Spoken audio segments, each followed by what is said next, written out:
గత ప్రభుత్వం ఏర్పాటు చేసిన మాస్టర్ ప్లాన్లోని ఇండస్ట్రియల్ గ్రీన్ జోన్లను ఎత్తివేయాలని డిమాండ్ చేస్తూ ఈరోజు కామారెడ్డి మున్సిపల్ ఎదుట ఆమరణ నిరాహార దీక్ష చేపట్టడం జరిగింది.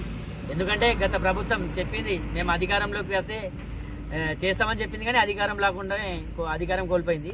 అయితే ఇప్పుడు వచ్చిన ఈ కాంగ్రెస్ ప్రభుత్వం గెలిస్తే మేము రద్దు చేస్తామని కామారెడ్డి నిజాం సాగర్ చౌరస్తా సాక్షిగా ఇప్పుడున్న సీఎం గారు అప్పుడు ఎన్నికల ముందు హామీ ఇవ్వడం జరిగింది, కామారెడ్డి మాస్టర్ ప్లాన్ని ఎత్తివేస్తామని. అయితే మేము ఒకటే చెప్తున్నాం సీఎం రేవంత్ రెడ్డి గారికి, కామారెడ్డి మాస్టర్ ప్లాన్లోని ఇండస్ట్రియల్ జోన్, గ్రీన్ జోన్లను ఎత్తివేయాలని డిమాండ్ చేస్తున్నాం. ఎందుకంటే దీంతో రైతులు గత ఏడాది చాలా ఇబ్బంది పడ్డారు, మీకు తెలుసు.